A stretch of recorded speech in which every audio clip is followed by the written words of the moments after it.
โอเคเนาะพี่น้องสบายดีมุสุกุทุกคนเด้ออันนี้เจอกันอีกทีก็เป็นยามค่ำยามมืดแล้วบัดนี้สบายดี มาส่งน้องเหมยกิ้งอันไม่ยังเมื่อกี้คนไปอันมันจะย้อยที่จะให้อยู่อันที่ผุนโลกให้ดีหน่อย เฮ็ดอยู่เฮือน นี่กันตามท่านอ่ะ เมืองทางขึ้นบ้านน้องเหมยกิ้งนี่มาส่งน้องเหมยกิ้งพี่น้องมาส่งเหมยกิ้งก็เลยแว่ข้างขึ้นเรื่องเขาจะปลาอันห้วยอะไรเนี่ย ปานห้วยปานเป็นห้วยแล้วอีกประมาณปี2 ปีนี่เป็นห้วยเลยแล้วนี่ ทางก้นตกใจนะนำได้ละปลาอย่างเขาคิดว่าเขาเก็บเอง มาส่งน้องเหมยกิ้งแล้วก็สิมาแว่เบิ่งเด็กน้อยรับมดระบ่พ่อมันหนีป้าแล้วบ่จัก นำไปนี่ละ พ่อไปเล่นน้ำผู้สาวแม่นปะ บอกผู้ตาย เล่นน้ำพุเล่นน้ำมูอ๋อเรามักเล่นเนาะเรามักเที่ยวเนาะเราบ่มีเมียเด้เราก็เลยเล่นคันมีเมียยังมีอยู่นะมีครอบมีครัวยังว่าบ่ไปใส่อันนี้เรากับบ่มีเมียได้ยินแต่เสียงกลางคืนค่ำมืดแล้วเพื่อนมาส่งน้องได้ของอยู่ของกินมา แค่ประตู เปิดประตูด้วยเด็ก ไว้จะแม่ดีลายอยู่นั่นแหละ ๆไวๆแม่นายกิ้ง คนได้แต่บัวให้ไข่เนาะคนเนาะ โอ้สบายดีนายกิ้ง จะไปกิน โอ้ลืมเอาขนมมาให้นายกิ้งโอ้ลืมนะฮะเขาเสียขนมมาให้เลยลืมเจ้านอนละนายกิ้งเอากินแล้วคือโบเมียนอ่ะนี่ บุกมัน โอ้มันไฟกินข้าวนี่โอ้กินแล้วละทิ่มซะเลยบ่พากันเมียนเจ้าคนเลยมึงโต๊ะตั้งกะ เจ้าตียองนี่คือ โอ้โลกินก็ลิ้นแต่เกมเนาะ วันนี้ บ่ไปใกล้เลยช่วงนี่ ไปซะ ไปเฮือนพุ่นแหละ บุกไปไป บ่ค่อยไปพ่อมาอยู่พ่อมาแล้วน้องมาหาแล้วก็เลยบ่ไปเนาะก็เลยอยู่นี่อยู่นำน้องเกากิ้งเด้ ก็ไปนอน เกากิ้งนอนห้องนั้นโอ้หมอซานกิ้งก็ได้ใหญ่เติบละสิเจ้านอนนี่จักคนนอนนี่3 คน คนที่ไหนกินจะนอนกับคนเลย ในกิ้งไปนอนพุ่นแต่มีแต่เจ้ากับซานกิ้งกับพ่อหันนอนอยู่นี่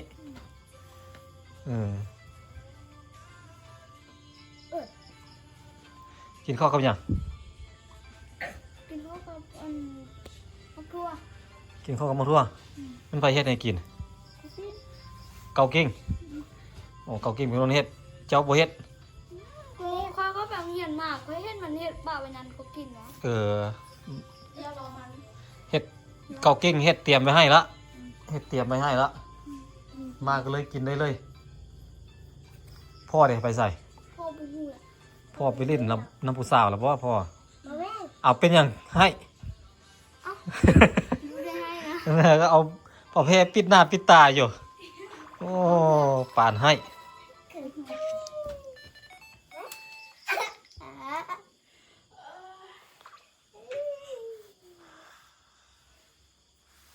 อีกจังหน่อยก็เสียงแล้วนี่เนาะอ๋อเครื่องของ บูเหียนเลยจักสุดเขาจะเงียบไม่ได้ร้องเล่นได้ไหมตัวสับหมดแล้วก่อนมันก็บน สะเลย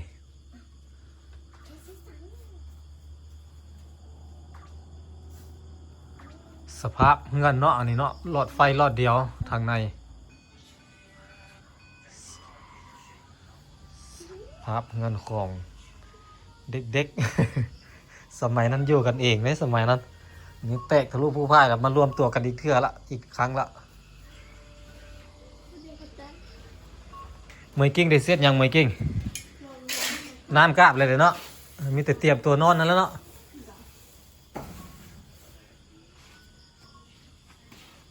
บอกกินฮอดไปเจ้าคนกินฮอดเมยกิ้งคนเดียวมัน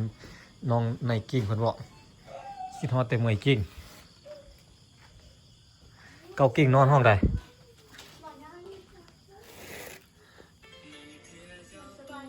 เล่นเกมอ่ะคุยสาว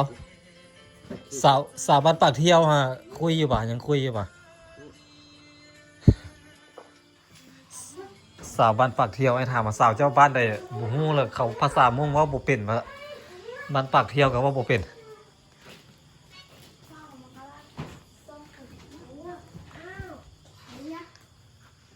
พากันเล่นเกมหยัง เกมนะ เล่นบ่ได้เล่นสองคนแต่ 4 คนก็ได้เออ อ๋อคัน4คนแล้วคนหนึงเล่นอยู่นี่ ยินเป็น4เกมเลยเป็น ใส่มันไปได้ ได้แล้วยิงให้เข้าหูนะได้หู ฝั่งนี้ของนายเก่ง อุ้ย มึงฮะ อย่างเงี้ย ใส่ของซันเก่งตัวใด เด้ตัวสีแดงนี่ ต้องเอามาฮอดฝั่งนี้ปะ เออต้นนะ มาฮอดข้างฝั่งนายเก่งก่อนละซันเก่งชนะยิงไปแสนนะ ไปเข้าหูนี่เลยมาเข้าหรอเอ้ย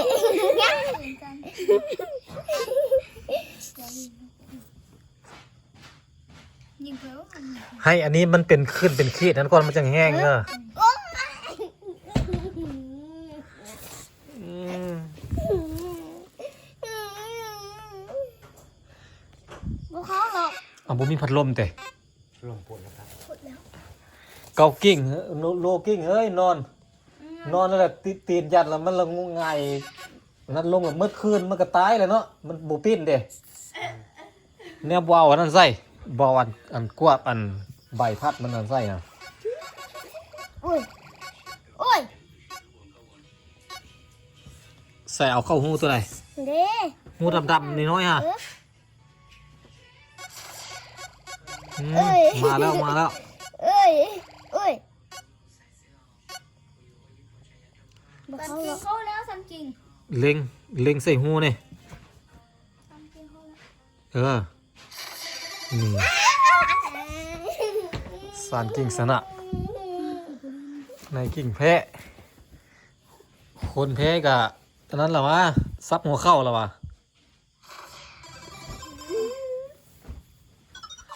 เอา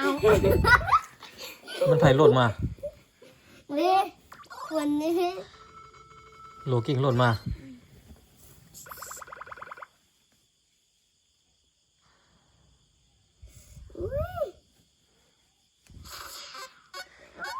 ในกิ่งก็ไปโรงเรียนบอกมานี่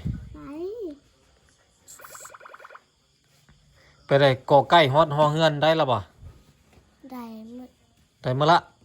แค่ได้ผมรู้ กอใกล้คอไข่คอควายขนาดได้แล้วแต่ ได้หมดแล้วลงขึ้นลงนะบ่ได้แต่ลงนะบ่ได้เดี๋ยวนี้ล่าเดี๋ยวนี้มันอยู่นอนแล้ว เบิ่งบักอันบักเสียงบ่เข้าโรงเรียนเลยบักอันกะลงโรอะกะลงแม่ก็ไปอยู่บ่กะลงแม่ก็ออกละโอ้ พวกนั้นเขาไม่ใช่พวกบนให้บนให้นั่นแหละ เขาอันนั้นนะพ่อแม่บ่อยากนั่นปานใดนะ ยังว่าวันนอกคือเก้าเนาะบางวันได้ บักหมอไหนบักไมนุสารจริงว่าตอนนั้นบักไมนุ อีโตโล เว้ยบ่ไปละ อาบน้ำแล้วแต่ เอาน้ำเรื่องพวกมันแหละเป็นพุ่ม ผมมันเริ่มสีอันบ่เป็นผมแดงแล้วเริ่มสีดำแล้วได้แต่เก่าเป็นผมสีทองเนาะ แล้วก็ยุ่ง ผมสีทองแล้วก็ยุ่งเก่าเก่งว่าคือพี่กองก้อยนี่แหละมาเจอทวิต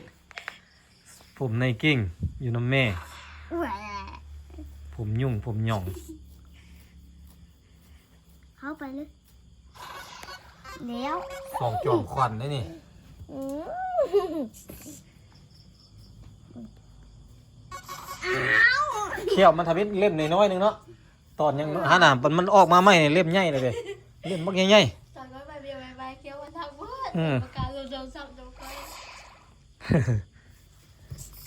ๆเขี้ยวออกมาไม่นี่เล่มใหญ่ละไป เป็นเล่มใหญ่ออกมาละ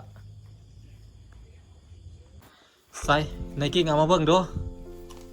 ใส่เฮียนเอาใส่ละนี่นะเราทำไปเรื่อยๆทำอาหารไปโรงเรียนหรืออะไรก็ได้เล็กๆน้อยๆแล้วก็โพสต์ลงบ้างสนุกก็ได้ลองทำดูเด้อโอ้ทึกอยู่บ่ได้เอาวะเอาซะเอาว่าไม่เอากอไก่เริ่มไหมงงว่าจะกอไก่ขอไข่แล้วมันยัง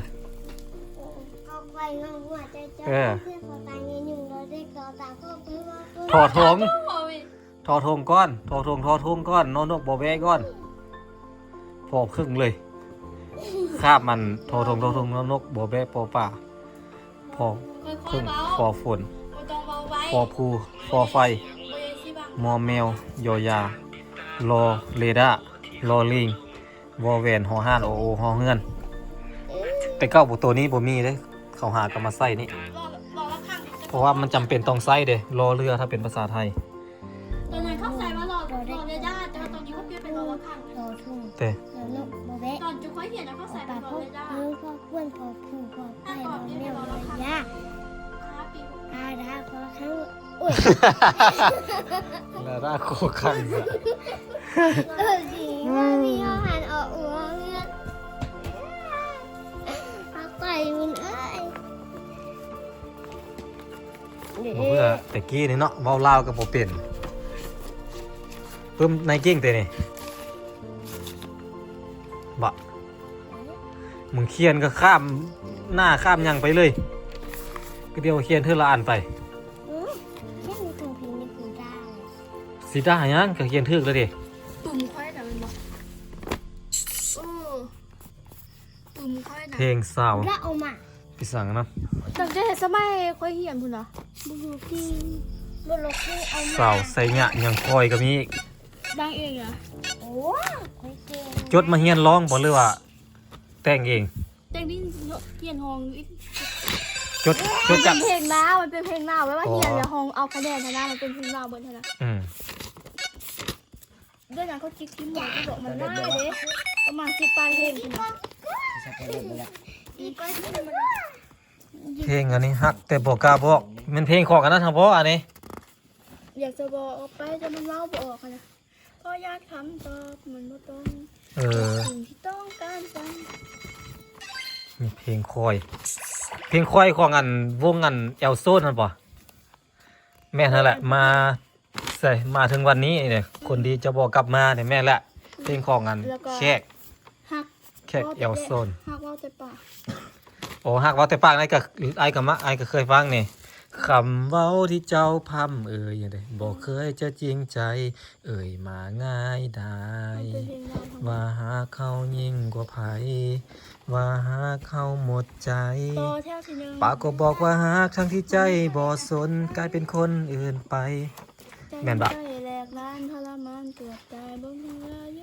อันนี้ฮักรักกันบูดฮักกันบูดเอาไว้บ่ให้ว่าใจอ่อนแอบ่เคยฟังเพลงนี้เทวดาฟ้าอ๋อเทวดาฟ้าบ่เคยจะคิดเห็นใจน้องเลือกผิดคนอีกแล้วก็เลยอกหักตามเคยแม่นปะเขายังบ่ตาย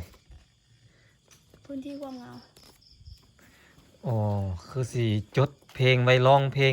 ออกไปร้องอยู่กระดาษนั่นแหละเอาไปเอาห้องเอาคะแนนสมัยนั้นเนาะใส่ใจขนาดได้การเรียนสมัยนั้นเลือกโรงเรียนมาขับมากับเบิ่งปึ้มอ่านหนังสือขู่มือนี้จับโทรศัพท์ขู่มือนี่ทุกอย่างซองในโทรศัพท์ยังมือโอ้ตัวหนังสือในเก่งบ่นี่วิชาภาษาลาวบทที่26ไม่อย่างนี้เลือกเอาคำศัพท์และวลีจากข้อ1บ่นี่โอ้ยังเขียนซออยู่แต่สร้างเก่งมันเลขอย่างอันนี้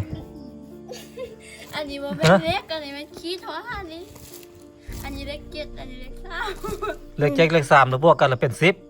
เดี๋ยวครูว่า อันนี้10บวก3ไปแล้วเป็น13แล้วมาเขียนใส่ห้องนี้โอ้อ้าวอันนี้10บวก2ก็เป็น15เด้บวกจากนี้ไปเด้เป็นบ่เนาะ บ่แม่นคนละอันมันเป็นคนละอันอันนี้ก็10กับ2นี่ก็รวมกันนี่เป็น12นี่ตัวนี้เถอะอันนี้10กับ10นี่รวมกันเป็น20นี่อันนี้9รวม10เป็น19นี่เด้ออันนี้10บวกกับ6ก็เป็น10 16เลยเลข6 เลข6แต่โอ้เลข6เนาะ บ่แม่น อันนี้8บวก2 เด็กเลข2ต้องทำตัวแบบนี้ด้วยอันนี้เลข2 แม่นละน่าจะเล่นเลข6แต่ว่าห่างสั้นโพด เดี๋ยวครูบอกเดี๋ยวครูบอก 10บวก4เป็น14เดี๋ยวครูก็เฮ็ดเหล็กเก่า ได้หมักเก้า เดี๋ยวครูก็ได้เหล็กเก่าเลย ได้หมักเก้าเนาะวิซา เดี๋ยวครูน่ะอยู่ในกระดาษ คณิตศาสตร์ มันมีเหล็กเก่าใส่มีเหล็กเก่า แม่งอันนี้เขียนว่าอะไรนี่จำนวนใส่ในวงเล็บใส่ในอันสี่เหลี่ยมเนาะวิซาภาษาลาวอันนี้4บวก7เป็น11อันนี้เอามาจากเขาเลยแก้เองเฮ็ดเองซานกิ้งเบิ่งน้ำเขาป่ะ มีกิ้ง ของในกิ้งแต่5บวก8 5บวก8เป็น13 9บวกอย่างนี้9บวก6 9บวก6เป็น14 มันไม่เท่ากันเลย อ๋อก็ต้องเป็น15แล้วอ่ะ9บวก6มัน9บวก5บ่เลข5หรือเลขอะไรนี่ แล้วก็ 8 เด็กคะเธอ 8ลบ4ตัวนี้8ลบ4 8ลบ4เหลือ4 4ลบ4เหลือ0โอ้ อันนี้พวกคิด อันนี้มันย่ำกว่า มันอย่างอันนี้ เขาตอกเล็กแม่ โอ้ ไปวะ มีหมดบทที่27 บ่ อันนี้อย่างนี้ แต่หู แต้มฮูบแต้มฮูบตามใจ นี่คือกับ อันนี้มันยังอันนี้พักบ่อันนี้ อันนี้ละอ๋ออันนี้บัวเนาะบัวโพดพักบ่ตัวนี้มันยังอันนี้ ควายบ่เอาแล้วไม่เอาลึกแล้ว โอ้ ไม่ลึกแล้วอันนี้เนี้ย วิซาไม่อย่างนี้วิซา วิทยาศาสตร์เอ้า มีฮอดวิทยาศาสตร์และสิ่งแวดล้อมก็มีแต่ปหนึ่ง ตัวเด้ นี่ ภาษาลาวโอ้อยู่ในหัวเดียวกันมาเลยภาษาวิซาอย่างก็ได้ คุณส้มมากับรอมตัวนะมันไม่เท่าเดียวกัน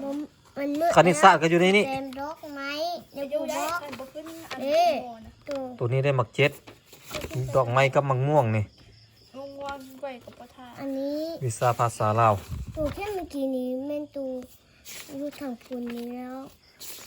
โอ้ยตัวตักไกล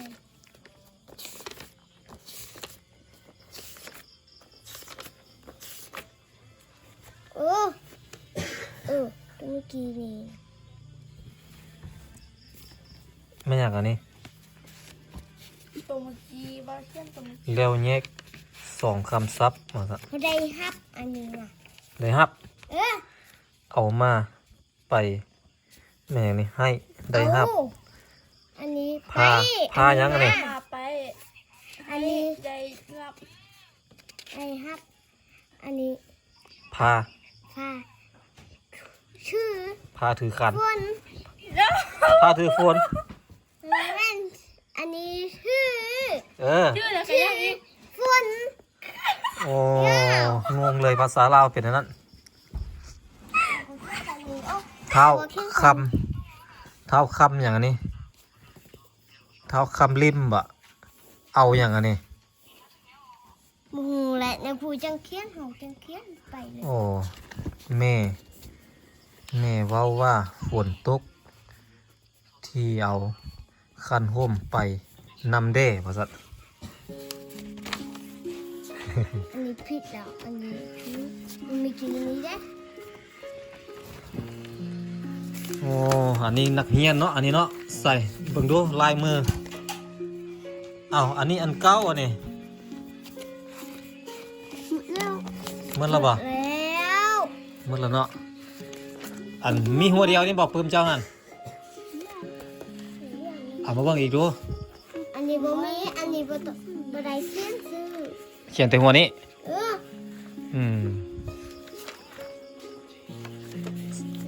เอาของซานกิ้งเราดูลายมือซานกิ้งเป็นอะไร เอ๊ะกูฟัง ของซานเก่ง ปะทูนี่เล็กเขียนหนังสืออันนี้ผิดแล้วอันนี้ทึกนี่ วิชาคณิตศาสตร์ภาษาอังกฤษ โอ้ยเต็มยาวเลยปะโอ้โหเต็มเลย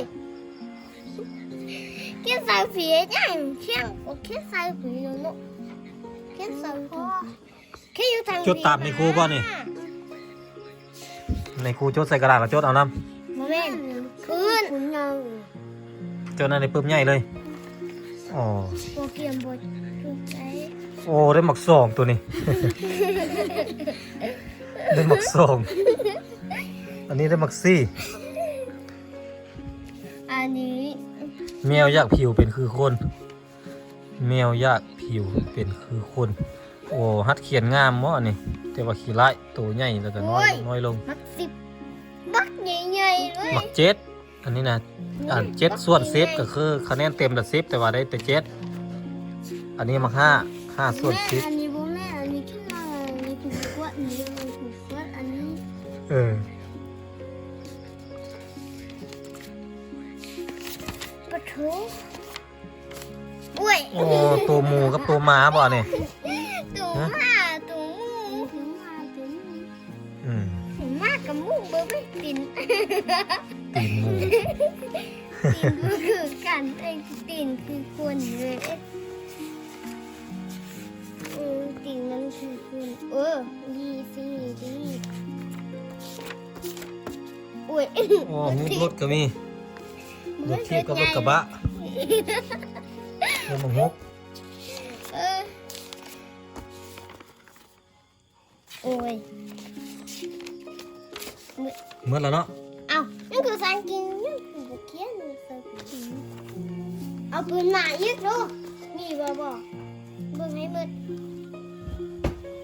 มื้อนี้ก็เรียนหนังสืออย่าบอกมื้อนี้ เนี่ย เจ้าก็เรียน เหียน เรียนวิชาหยังเรียนวิชาหยัง มีสามมีจีลงเบิ่งนั้นเด้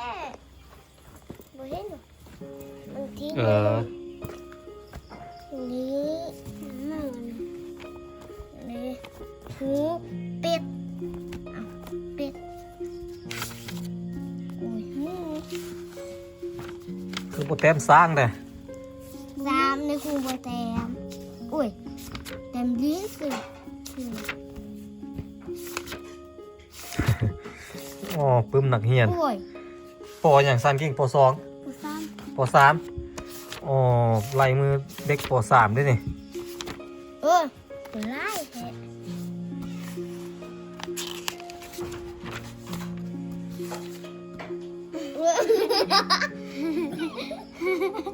มันยังอันนี้ คนเขียวเขียว อ๋อคนถูแค้วคนแปรงฟันในกิ่งบ่อันนี้ในกิ่งนี่นี่ไหน บัวแม่น ผมยาวๆนี่ในกิ่ง บัวแม่น ผมยาวๆย่องๆแล้วแม่นล่ะ อุ้ยหมดแล้วหมดแล้ว อืม เอ้ยเอ้ยเอ้ยเอ้ย ลาบูบูบ่อันนี้ เอ้ย ลาบูบู คือตรงนี้แหละตังกิ้งเต็ม สันกิ่งเต็มลาบูบูนี่เดี๋ยวแม่นแล้วนี่ลาบูบูแล้วนี่ โอ้มีลู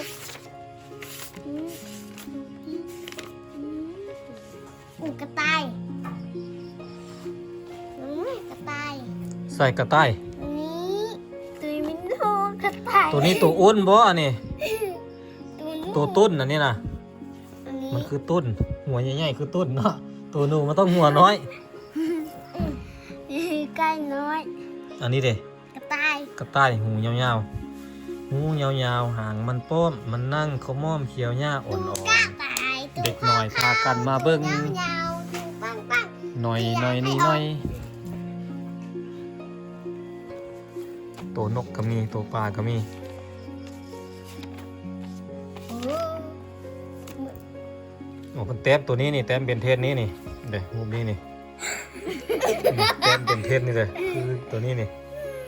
ตัวนี้ตัวนี้ตัวนี้ ตัวนี้เราเป็นตัวนี้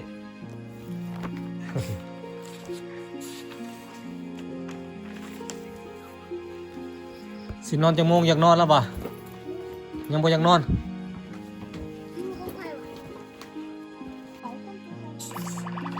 พากันกินเกมนายกิ้งไอ้เพื่อนก่อนเด้อ วะ เมื่อหน้าเสียวขนมมาให้เด้อไปบายบาย บ๊ายบาย สบายดียังบ่ลืมเนาะเมื่อก็เริ่มไม่กิ้งเด้อแล้วสิมาเล่นน้ำไหมเมื่อก่อนเบิ่งห้องนอนไม่กิ้งก่อนไม่กิ้งนอนห้องนี้เกากิ้งนอนนี่แต่เก้าห้องนี้เราเป็นห้องไม่กิ้งอันนี้เกากิ้งยึดไม่กิ้งย้ายไปนอนห้องนั้นสิไปเมื่อก่อนแล้วสิมาไหมอันนี้มันอย่างเครื่องคองที่พวกเอาแล้วแต่ไฟจุดที่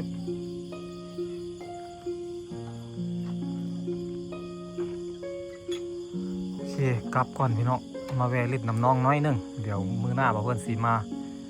รีดน้ำน้องไม่เฮ็ดกิจกรรมไม่เนาะพาน้องๆเล่นก่อนมอบความอบอุ่นให้น้องก่อนพี่น้องเลยโดดแล้วได้บ่เพื่อนบ่ได้มาแล้วก็ครอบครัวกับเจ้ากะอยู่ไผอยู่มันแตกทะลุผู้พ่ายกันกระโดดละเดี๋ยวบ่เพื่อนจะย้อนความหลังก่อนเอาไว้เจอกันในมื้อหน้าเด้อสำหรับมื้อนี้สบายดี